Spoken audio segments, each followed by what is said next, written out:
The Terran dreadnought, unyielding resolve, floated in the empty dark. This part of space was a quiet place between the great star-filled cities of the galaxy. It was a place of nothing, a place of peace. On the ship's bridge, Captain Lee Jun sat in his command chair. He held a cup of hot, bitter coffee. His eyes moved slowly across the main viewing screen. The screen showed only blackness and tiny, distant points of light. It was the same view it always showed. It was boring. And for a ship like his, boring was good. The unyielding Resolve was not a normal ship. It was a fortress of metal and guns built in the orbiting shipyards of Mars. Its hull was thick and angled, designed to survive things that would tear other ships to pieces. It was the lead ship of humanity's Deathworlder Armada. This armada was a fleet of ships made for the worst places in the universe. Their home, Earth, was what the gentle aliens of the galaxy called a death world. Its gravity was strong, its weather was violent, and its life was tough. Humans were tough too. Their ships were built to match. So a quiet patrol in the empty black was a welcome break. "Captain," a voice broke the silence. It was Navigator Choi Yuna. She was young, with sharp eyes that were always looking, always searching. Her fingers danced across the glowing screen in front of her. "I am picking up a ghost signal. It is very faint, but it has a pattern. It is a distress call." Lee Jun put his coffee down. A distress call out here was unusual. "Can you clean it up? Find where it is from?" "I am trying, sir," Yuna said. Her brow was furrowed in concentration. "The signal is weak. It is like a whisper, but I can tell it is a structured burst. A call for help." Commander Park Min looked up from his own station. He was the ship's tactical officer. His job was to understand threats. His face was usually calm, but now it showed a flicker of interest. "The signal is old, Captain. By several hours. It is from a star system in the Kithri hegemony.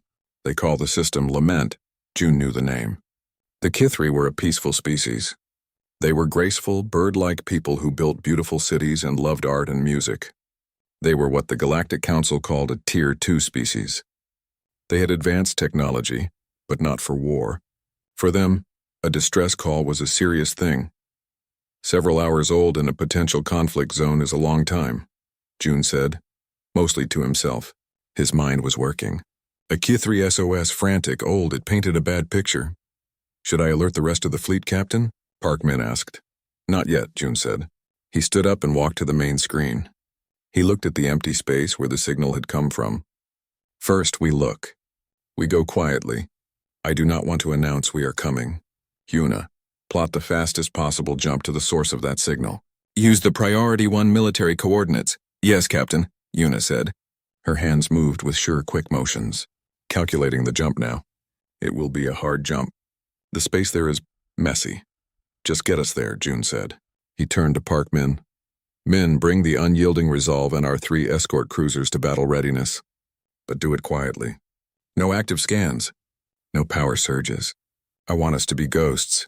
Park Min nodded. "Understood, sir. Bringing all systems to silent running.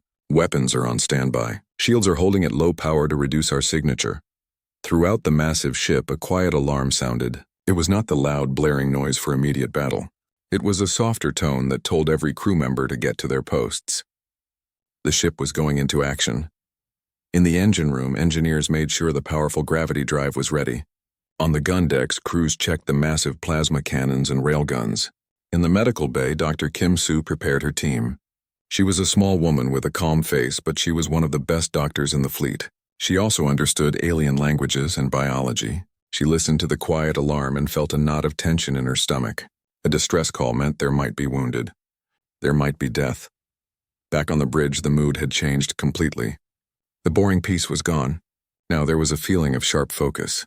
"Jump coordinates are locked, Captain," Choi Yuna announced. Her hand hovered over a large red button on her console. "Take us in, Navigator," Captain June said. He returned to his chair and fastened the safety harness. Everyone on the bridge did the same. Yuna pressed the button. The universe outside the ship twisted. The distant stars stretched into long, thin lines of light. The ship shuddered violently. It was not a smooth feeling. It felt like being pulled apart and put back together. The lights on the bridge flickered. The low hum of the ship's systems became a high-pitched whine. This was faster than light travel.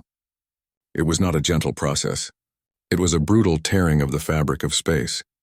Human ships were some of the few that could do it so quickly.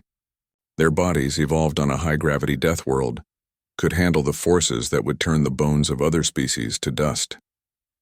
For a long moment, there was only the noise and the shaking. Then, with a final, bone-jarring lurch, it stopped.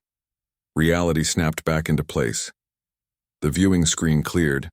The quiet, empty black was gone. Captain Lee Jun felt his breath catch in his throat. The coffee in his stomach felt like a cold, hard stone. They had arrived at the Lament system.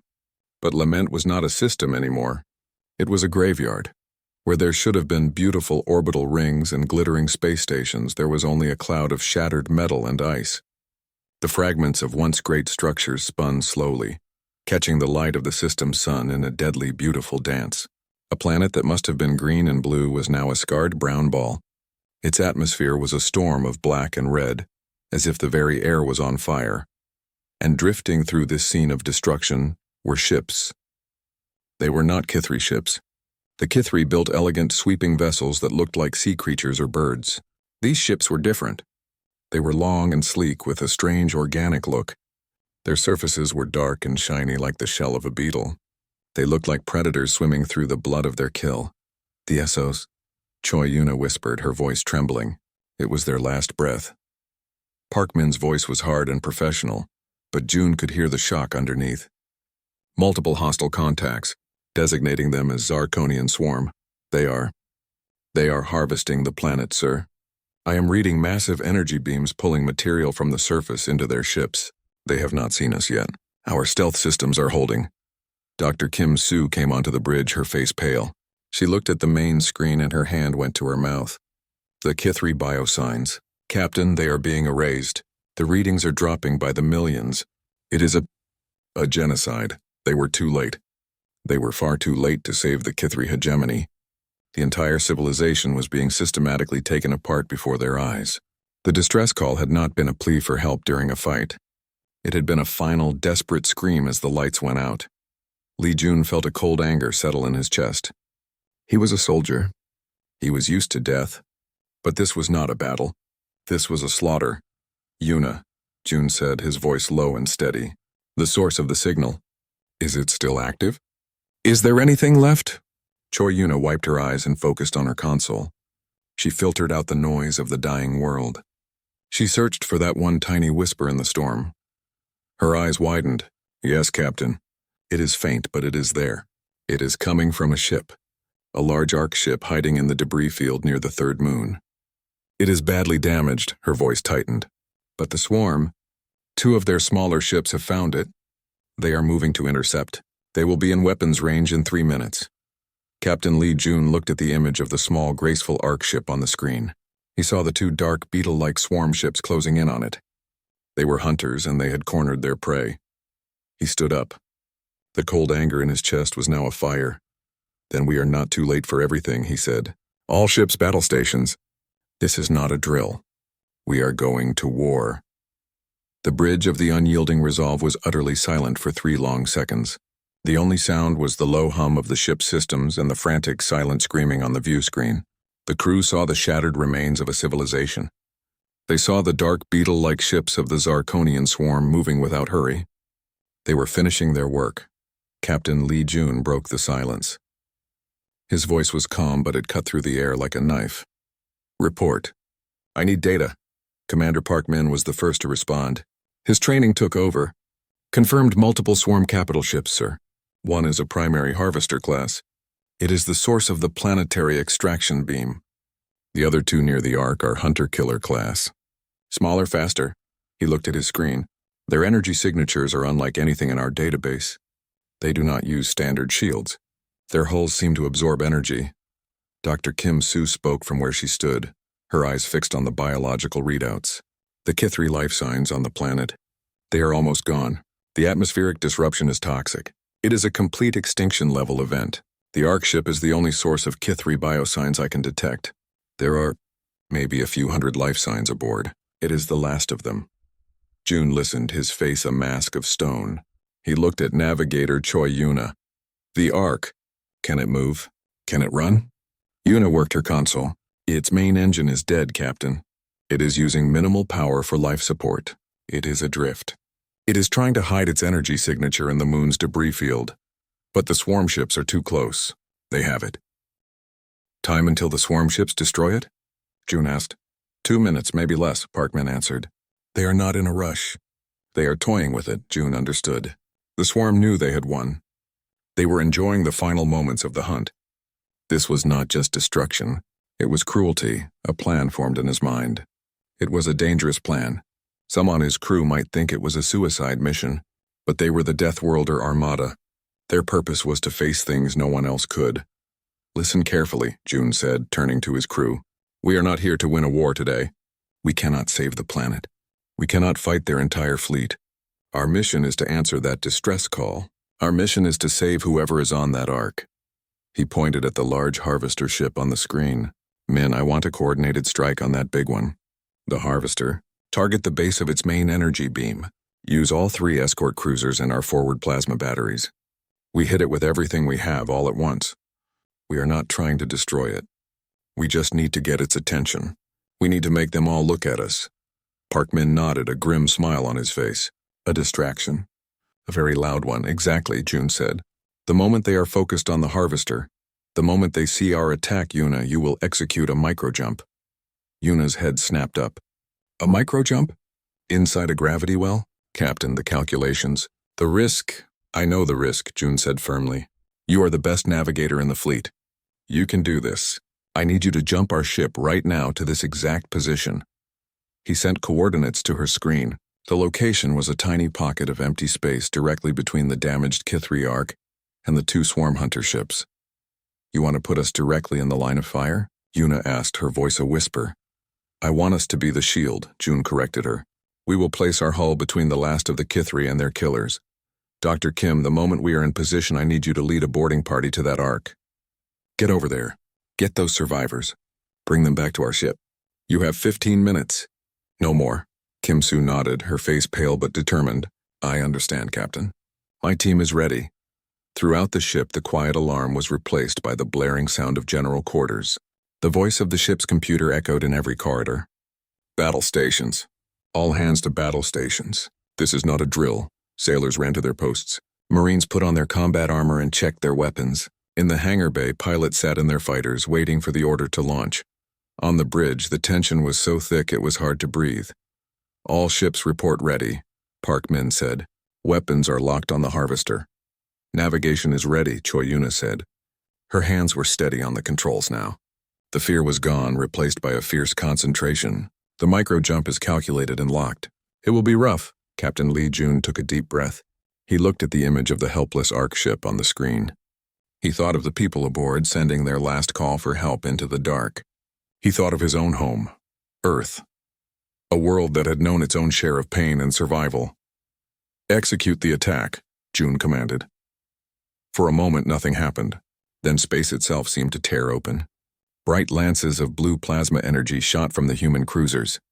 At the same time, the unyielding Resolve fired its massive forward railguns. The projectiles, large rods of tungsten metal, flew at a fraction of the speed of light. They were invisible to the eye, but their effect was not. The attack hit the base of the Zarkonian harvester's energy beam. The result was instantaneous and spectacular. A silent, white-hot explosion bloomed on the side of the organic-looking ship. The massive beam flickered and died. Chunks of the harvester's hull broke off and spun into the void. The swarm ship listed to one side, clearly damaged. On the bridge of the unyielding Resolve, they saw the entire swarm fleet stop what it was doing. The 2 hunter ships near the Ark slowed their approach. They turned their attention toward the new threat. The humans had just kicked the hornet's nest. Now, Yuna, now, June yelled. Navigator Choi Yuna pressed the execute command. The universe twisted again. This jump was not like the long one from deep space. This was a short, violent lurch. It felt like the ship was being thrown from a moving vehicle. Alarms blared as the hull groaned under the stress. The gravity generators flickered, and for a second everyone felt weightless. Then it was over. The view screen cleared. The scene outside was completely different. Now, instead of seeing the destruction from a distance, they were in the middle of it. The large, beautiful, and scarred hull of the Kithri Ark ship filled the entire right side of their view. On the left side, terrifyingly close, were the 2 swarm hunter ships. They were so near that the crew could see the details of their dark, insect-like structures. "We are in position," Yuna reported, her voice shaking with relief and effort. "Excellent," June said. "In all defensive power to the port shields. Do not let them get a clear shot at the Ark. Dr. Kim, go now." Kim Soo did not need to be told twice. She turned and ran off the bridge towards the boarding shuttle bay. Outside, the two swarm ships reacted. They had been about to destroy a helpless victim. Now a massive angular warship of unknown origin had appeared out of nowhere, blocking their path. They opened fire. Green beams of destructive energy shot from the swarm ships. They slammed into the portside shields of the unyielding Resolve. The shields glowed a bright fiery orange where they were hit, but they held. "Shields are holding at 87%, Parkman reported. Their energy weapons are powerful, but our dissipation rate is good. We can take this for a while." "Return fire with point defense cannons," June ordered. "Keep them busy. We are not trying to destroy them yet. We are just buying time." Turrets on the side of the human ship spun to life. They began firing a steady stream of explosive rounds at the swarm ships. The rounds were too small to cause major damage, but they peppered the enemy hulls, forcing them to maneuver and disrupting their aim. The scene was chaos. The massive unyielding Resolve was a steadfast wall. On one side, the last hope of a dying race. On the other, the relentless enemy. Green energy beams flashed against orange shields. The human point defense guns flashed like constant lightning. And from the belly of the human ship, a small armored shuttle shot out. It flew quickly towards a damaged airlock on the side of the Kithri Ark. Dr. Kim Soo and her team were on their way. The race against time had begun. The armored shuttle, named Stalwart, detached from the unyielding Resolve with a sharp jolt. Inside, Dr. Kim Soo and her team of 10 medics and engineers were strapped tightly into their seats. The shuttle pilot, a young man named Lee Jin, focused on his controls. "Hold on back there," Jin said over the comms. "This is going to be a rough ride." Outside, the vacuum of space was alive with violence. Green energy beams from the swarm ship streaked past the shuttle's viewports. The massive bulk of the unyielding Resolve was a protective wall, but some shots were getting through. The shuttle shook as a near miss sent shockwaves through its hull. Kim Soo closed her eyes for a second. She thought of the people on the Ark, the last few hundred souls of an entire species. She opened her eyes and looked at her team. Their faces were scared, but they were determined. "We have one job," she said to them, her voice calm and clear. "Get in, find the survivors, and get them out. Be fast. Be careful." The Kithri Ark ship grew larger in the front viewport. It was a beautiful ship, even in its ruined state. Its lines were smooth and graceful, like a bird or a sea creature. But now large parts of its white hull were blackened and torn open. Wires and broken metal stuck out into space. "I have found a viable airlock," Pilot Jin announced. "It's on the upper dorsal spine. It looks damaged, but our cutting tools can get it open." "Take us in," Kim Soo said. The shuttle maneuvered carefully, avoiding a large piece of spinning debris. It settled against the side of the Ark with a loud clang. The magnetic clamps locked on. "We are attached," Jin said. "The connection is not perfect. You will have to repressurize the airlock on their side. You have 14 minutes. Kim Soo and her team unstrapped themselves. They put on their helmets. The interior of the shuttle depressurized with a hiss. The rear door opened, revealing the outer hull of the Kithri Ark. Engineer Park Day, a large man with strong hands, stepped forward with a plasma cutter. The airlock door on the Ark was fused shut. Bright blue light flashed as Park Day cut through the metal. After a minute, there was a final spark and the circular door was free. 2 other crew members pulled the heavy door open. It revealed a dark tunnel leading into the Ark. Kim Soo led the way, her bootsteps echoing in the silence. She switched on the light on her helmet. The beam cut through the darkness, illuminating a scene of devastation. The inside of the Ark was a ghost ship. The walls were lined with intricate carvings and soft, glowing patterns, but now many were broken and dark. Loose wires hung from the ceiling like vines. The air was cold and still. There was no power. There was no sound. They moved down a wide corridor. Doors were sealed shut. Some were broken open, revealing empty rooms. "Life signs are coming from the central core of the ship," Kim Soo said, checking the scanner on her wrist. "This way." They moved deeper into the ship. The further they went, the worse the damage became. In one corridor, they had to climb over a collapsed beam. In another, a large hole in the wall showed the stars and the battle outside. They could see the unyielding resolve still holding its position, its shields flaring under the constant attack. Then, they heard it. A sound. It was a soft melodic chirping. It was not a human sound. Kim Soo held up her hand for the team to stop. She listened. The sound was coming from behind a large, ornate door at the end of the hall. This door was not damaged. It was sealed tight. "This is it," she said. "They are in here." Engineer Park Day stepped forward to examine the door. "It has a manual override. Their systems are dead, but I can crank it open." It took 3 of them to turn the heavy manual wheel. Finally, with a loud groan, the door slid open. The room inside was large and circular. It was some kind of garden or meeting place. Real trees and plants grew from the floor, though many were now wilted and dying. The air was a little warmer here, and in the center of the room huddled together were the Kithri. There were about 60 of them. They were tall, slender beings with long necks and large luminous eyes. They had delicate feathers covering their arms and backs. Their faces showed intelligence and now pure fear. They flinched back from the bright lights on the human helmets, pulling their children close. Kim Soo slowly took off her helmet. She wanted them to see her face. She held her hands up to show she had no weapon. "We are friends," she said, her voice soft. She knew they would not understand her words, but she hoped they would understand her tone. "We heard your call. We are here to help." The Kithri looked at her. Their large eyes were wide with shock and confusion. They had expected the end. They had expected the swarm. They had not expected these sturdy, short-haired beings in heavy armor. One of the Kithri stepped forward. It was older than the others, its feathers a softer gray. It wore a simple silver band around its head. This was their leader. Their speaker. The Kithri leader made a series of soft, musical sounds. It pointed a long, graceful finger at Kim Soo, then at the ceiling, then back to its own chest. Kim Soo's translator device, a small box on her belt, whirred to life. It was analyzing the language. After a moment, a rough electronic voice spoke from the device. "You came from the stars. You heard?" "Yes," Kim Soo said, feeling a huge wave of relief. "We heard your SOS. We are from Earth. My name is Kim Soo. We have a ship. We can take you away from here." The Kithri leader, who the translator named as Speaker Telora, bowed its head. The gesture was full of a deep, sad gratitude. "The swarm. They consume all." Telora's translated voice was flat, but the pain in her real voice was clear. "Our world is gone. Our people are gone. We are the last. We hid here waiting for the end." "You are not going to end today," Kim Soo said firmly. "We need to go. Now.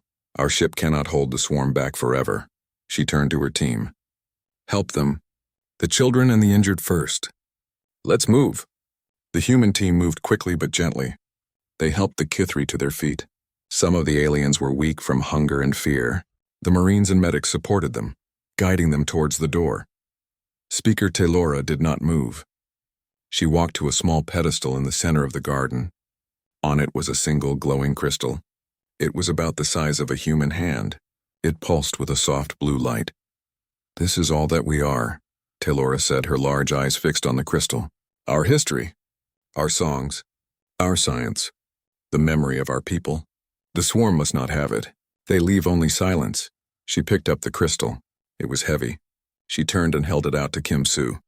"Take it," Telora said. "Remember us. Tell the galaxy we were here." Kim Soo took the data crystal. It felt warm in her hands. It was not just a piece of technology. It was the soul of a civilization. She placed it carefully in a padded case on her belt. "I promise," Kim Soo said. "We will." She gently took Telora's arm. "But now, Speaker, you must come with your memory. You must live." Together they joined the line of people moving out of the garden room and back into the dark corridor.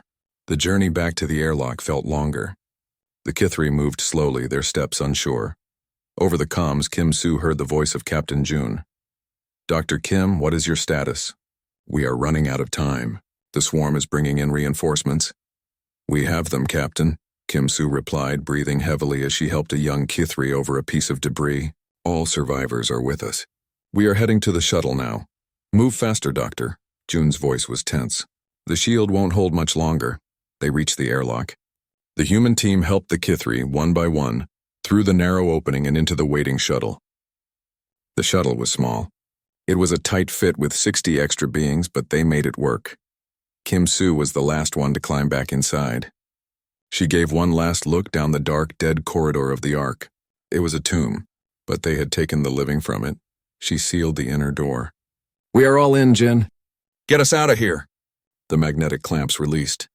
The shuttle pulled away from the Ark ship, just as a massive green energy beam slammed into the place where they had been docked. The Ark shuddered and broke in half. The swarm had finally broken through. The shuttle stalwart flew at full speed back towards the safety of the unyielding Resolve, while behind them, the last physical remnant of the Kithri people was torn apart. The shuttle stalwart shot through the chaotic space between the dying Ark and the unyielding Resolve. Inside, it was a scene of quiet panic. The Kithri survivors were pressed together, their large eyes wide with a fresh wave of terror as the shuttle shook from nearby explosions. The human medics did their best to calm them, speaking in soft, reassuring voices. On the bridge of the unyielding Resolve, Captain Lee Jun watched the shuttle's progress on the main screen. His knuckles were white as he gripped the armrests of his chair. "Yuna, give me a channel to the shuttle. Jin, do not make any fancy moves. Just get back here in one piece." "Understood, Captain." Pilot Jin's voice came through, tight with stress. Almost there. The two swarm hunter ships, enraged that their prey had been taken, focused all their fire on the human dreadnought. The green energy beams slammed into the port shields again and again. The shield integrity percentage on Park Min's console was dropping fast. "Shields at 45%, Min reported, his voice raised over the constant alarm beeps. "The frequency of their attacks is increasing. They are trying to overwhelm us." "Hold them," Jun commanded. "Just a little longer. All point defense guns, concentrate fire on the lead hunter's weapon arrays. Blind it." The human ship's smaller guns swiveled and unleashed a storm of fire at one of the swarm ships. The explosive rounds cratered its organic hull, and one of its main weapon emitters shattered in a flash of green light. The ship veered away, temporarily disabled. This provided the opening the shuttle needed. The stalwart dove towards the opening hangar bay of the unyielding Resolve. The massive bay doors began to close the moment the shuttle was inside. "We have them," Choi Yuna announced, a wave of relief washing over her face. "The shuttle is secure in the hangar bay." "Excellent," Jun said. "Now it is our turn to leave. Min, full power to the rear shields. Yuna, plot a jump away from here. The closest safe point outside the system." "Calculating now," Yuna said, her fingers flying. "Captain," Parkman interrupted, his voice urgent. "The big one." "The Harvester. It is back online, and it is targeting us." On the screen, the massive Zarkonian Harvester ship had righted itself.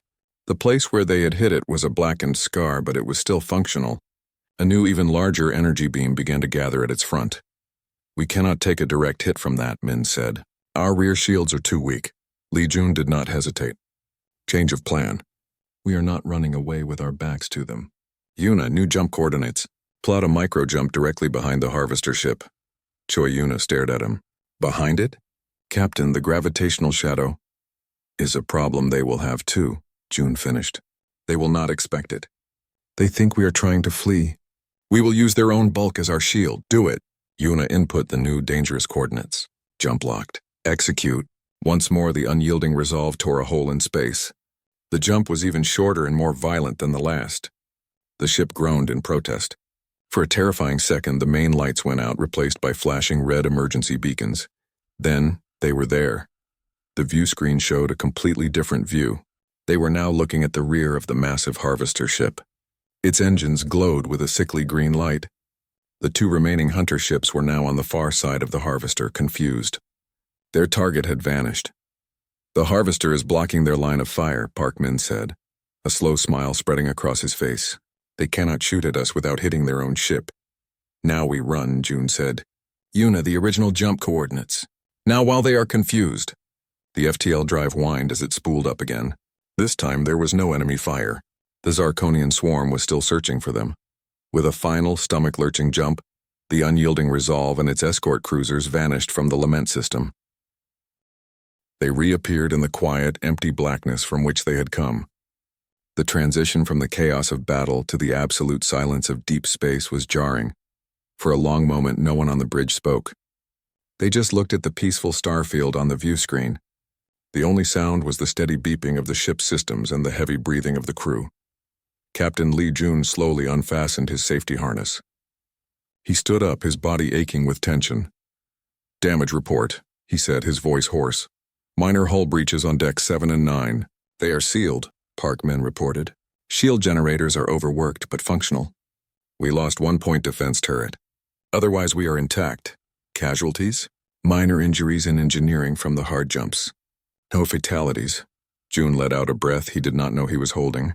They had made it. They had gotten out. The door to the bridge slid open. Dr. Kim Soo walked in. She looked tired, her uniform smudged with dirt. But in her eyes there was a determined light. She held the data crystal in her hand. "The Kithri survivors are in our main medical bay," she said. "They are scared and grieving, but they are safe. They are all accounted for." She placed the crystal on a console near the captain.